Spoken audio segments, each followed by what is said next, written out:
Well, this is our last Sunday for a while looking at Joseph. We've been looking at him for 9 Sundays. We've covered 14 chapters of the book of Genesis. In history, we've spanned something like 90 years. When we first met Joseph, he was a lad of 17. And in those last few verses of Genesis, we see that he lives to the grand old age of 110. And what a life he's had. His dad's favourite, that special coat, despised by his brothers who decide to murder him. They chuck him into the pit. He's sold into slavery. He ends up in Potiphar's household in Egypt. He's wrongly accused of rape. He spends years in prison, but then he is appointed Prime Minister of Egypt, where he saves countless people from many countries from starvation by his wise leadership through that famine. He's reunited with his brothers. He's reunited with his father, who all come and live in Egypt with him. But now, his father Jacob is approaching death, and so he gathers his boys in front of him in order to speak to them, in order to pray for them, in order to ask God's blessing on them. But God gives Jacob the ability to prophesy of their futures and the futures of their various descendants. And chapter 49 shows us that to the very end they were a very mixed bag, weren't they? We heard from Cheryl about Reuben, about Levi, about Simeon. They are still clearly very nasty pieces of work. Arthur read to us about Joseph, but between there, a passage we didn't read, you can read it later. Judah. He is the brother we saw early on acting despicably towards his teenage daughter-in-law. You remember in the end he ends up bedding her and thinking that she was a prostitute and having 2 children by her. Judah, we've already seen, is a changed man, but if you look at those verses, you see Jacob speaking very highly of him indeed, and his future promises of his descendants, wow. But then Arthur spoke to us about Joseph. Chapter 49, verse 22. And doesn't Jacob's blessing of Joseph just confirm everything we know about him? Verse 22, Joseph is a fruitful vine near a spring whose branches climb over a wall. They're so big. With bitterness, archers attacked him. They shot at him with hostility. Clearly, this is picture language. But the picture of Joseph is an extraordinarily fruitful life, notwithstanding the bitter arrows shot at him, the arrows that were initially shot by his own brothers. Was Joseph's life fruitful? When he saw the Lord himself face to face on the moment that he died, did God say to Joseph, "Well done, good and faithful servant"? You bet he did. But towards the end of Genesis, there's that one little incident, that one little story that just sums Joseph up. Into chapter 50. Jacob does die. There's a huge funeral procession back to Canaan where he is buried, and then everyone comes back to Egypt. And now the brothers get worried. What is Joseph going to do now? What he's going to do now that the old man is dead? He's been nice to us all these years, but was that for Dad's benefit? Has he really forgiven us? Or does he still bear a grudge against us? Guilty brothers with guilty consciences, fearing that now is payback time. Chapter 50, verse 15, when Joseph's brothers saw that their father was dead, they said, "What if Joseph holds a grudge against us and pays us back for all the wrongs we did to him?" So they sent word to Joseph saying, "Your father left these instructions before he died. This is what you are to say to Joseph. I ask you to forgive your brothers the sins and wrongs they committed in treating you so badly. Now please forgive the sins of the servants of the God of your father." Dad had left no such instructions. Bottom line, the brothers didn't trust Joseph. Bottom line, the brothers didn't understand Joseph at all. And so yet again they needed to resort to a lie. Dad says, "You've got to be nice to us." And how did Joseph react? When their message came to him, Joseph wept. Yet another arrow shot by his brothers. Joseph is grieved. Joseph is hurt. Joseph is deeply wounded. But then he says three things, and I think these three things just epitomise Joseph and his character and who he is. You can see my three subheadings there. Joseph, the fruitful vine, picture language. Joseph, this fruitful vine, refuses to play God. Verse 19, but Joseph said to them, "Don't be afraid. Am I in the place of God?" This coming Wednesday, 10:40, I have a dental appointment for root canal work. It was the bag of pork scratchings that broke the tooth. It was the piece of Thornton's toffee that demolished the first repair job. And it was the chocolate eclair that made the dentist call Stumps and say, "Your tooth has had it, you need a crown."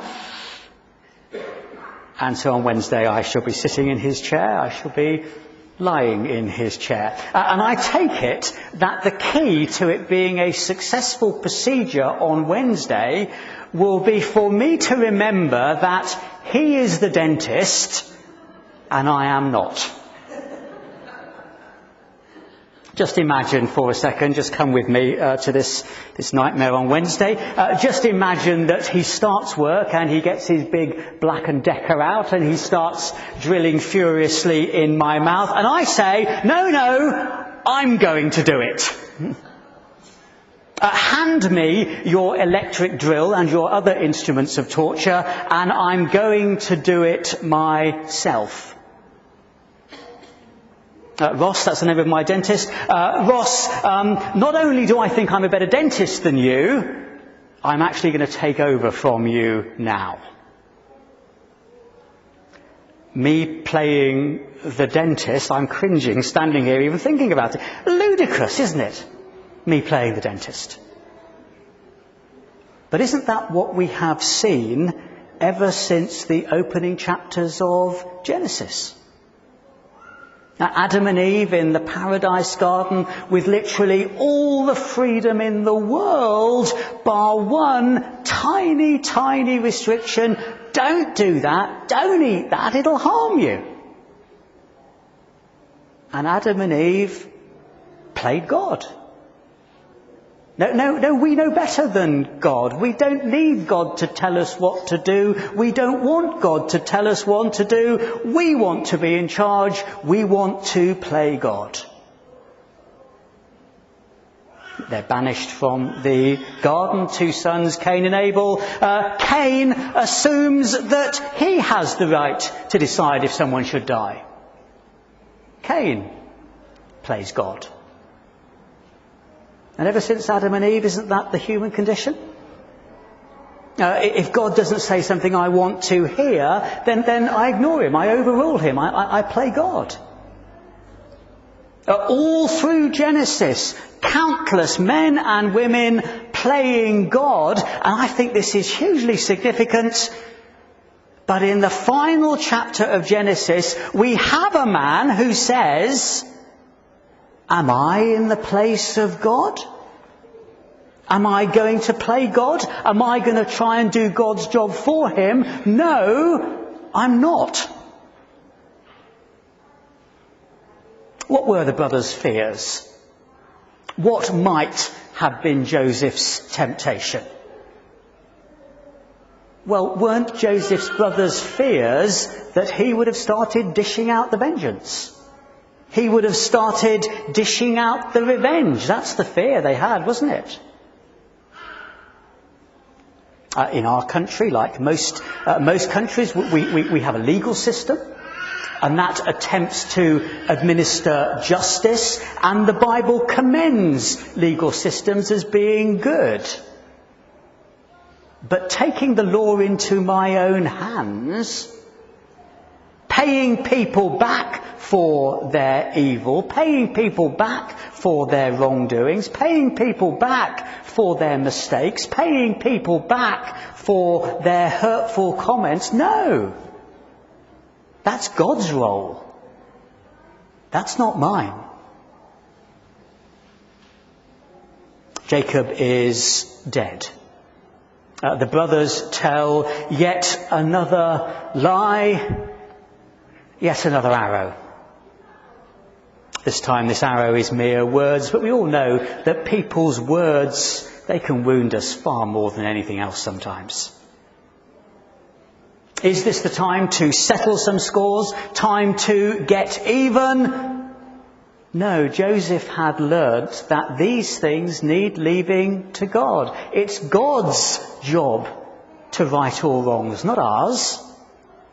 And God can be trusted to right all wrongs. Joseph's fruitfulness. Joseph's fruitfulness is down to his character. His dad's picture of a vine, a grapevine that produces good fruit, and that is Joseph. And of course, many centuries later, John chapter 15, it isn't Joseph, it's Jesus who says, I am the true vine. I am the one who has come to earth and set aside my majesty. I am the one who is determined as a human not to play God. I will be obedient to my Heavenly Father.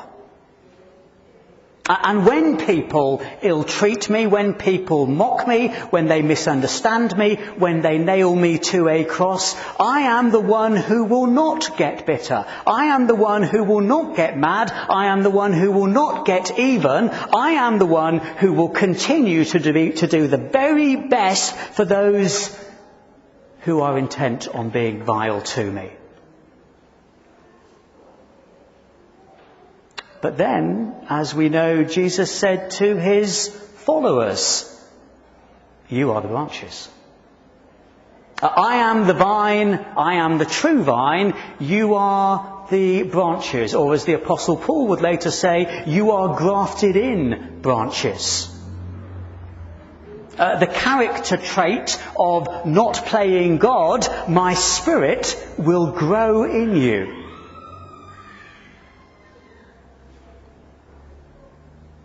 I actually like my dentist. The relationship I have with him is a good one. It works well. And the reason it works well is that I know my role and he knows his, and I don't try and do his job for him.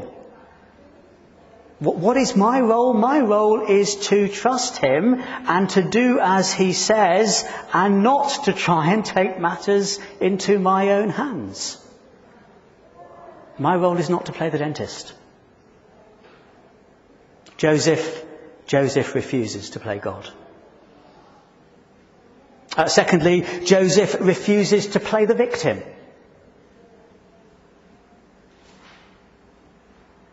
I genuinely believe what I'm going to say next.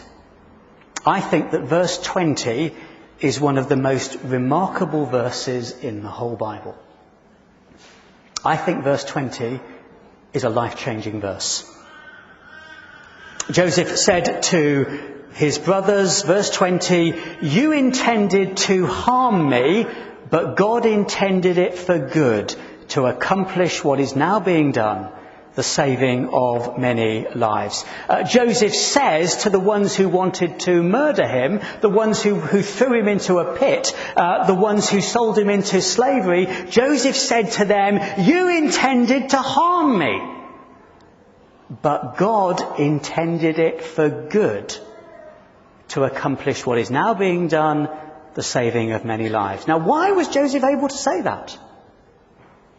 Why was Joseph able to say that? Because he recognized that not only was he not God, but he recognized that God sees things, God uses things, God makes things happen, God makes all things happen in a way that is utterly extraordinary. An imperfect illustration, I'm sitting there in the dentist's chair, he's got his electric drill aimed at me. An electric drill that, if it had a mind of its own, would want to do me very great harm. That actually does sometimes cause me what the dentist describes as mild discomfort. But the dentist uses this instrument of torture for my good.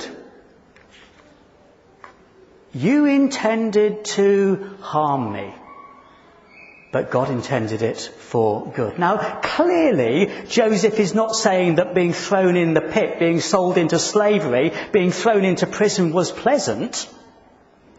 Clearly, Joseph is not minimizing the pain and the suffering he went through, but he is saying, and God has brought great things out of this as he intended to. Joseph was able to see the big picture. Joseph was able to see God's picture. Joseph was able to see God, who is utterly good and only allows and only causes things to happen to his people that will accomplish great good. Joseph refused to play the victim. Joseph refused to sink into self-pity.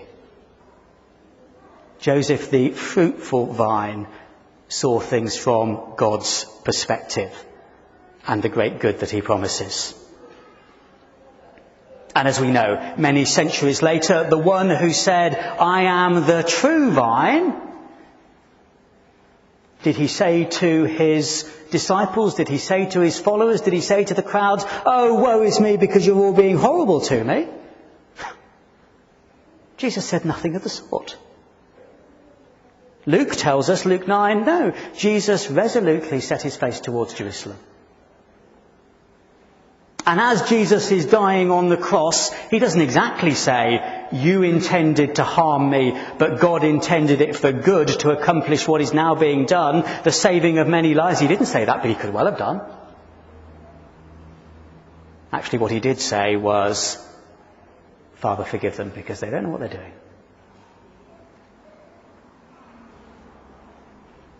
And for us, his branches, for us, the grafted in vine, for us who long to be fruitful, don't we? This verse could change your life forever. Do you have a God who is utterly good and utterly in control and utterly committed to you and all his people and all his good purposes?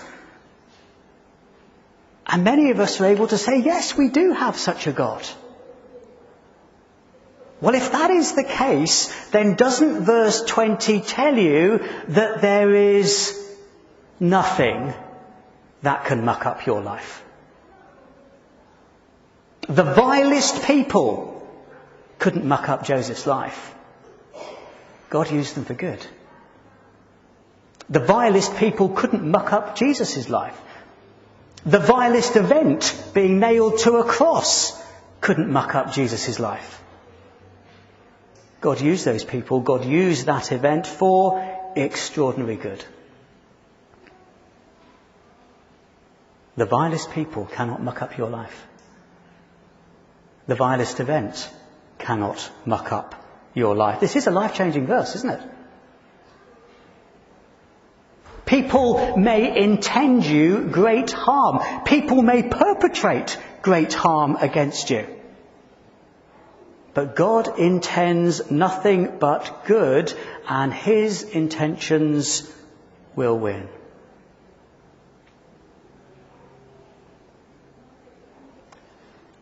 Someone may betray me so deeply, it feels as though my life is ruined.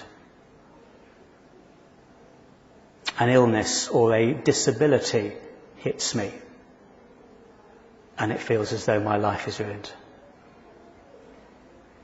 A financial disaster. The death of someone I love utterly. Getting found out concerning something I've done. The shame. Maybe even the imprisonment. It feels as though my life is ruined. Joseph, Jesus, were able to say, you intended to harm me, but God intended it for good, to accomplish what is now being done, the saving of many lives. The vilest people cannot muck up your God-given life. The vilest event cannot muck up your God-given life. Followers of Jesus, the vilest people, the vilest event cannot muck up your God-given life. Refusing to play God, refusing to play the victim, finally refusing to treat people as they deserve. Refusing to treat people as they deserve. Verse 19, but Joseph said to them, don't be afraid. Am I in the place of God? You intended to harm me, but God intended it for good, to accomplish what is now being achieved, the saving of many lives. So then, don't be afraid. I will provide for you and your children. And he reassured them and spoke kindly to them. Did these brothers deserve Joseph's kindness? Yet again, they had hurt him. They'd reduced him to tears. This powerful man, this righteous man, this good man, this loving man. This man who was the best brother anyone could ever wish for. What did these brothers deserve? Well, frankly, these brothers deserved ditching.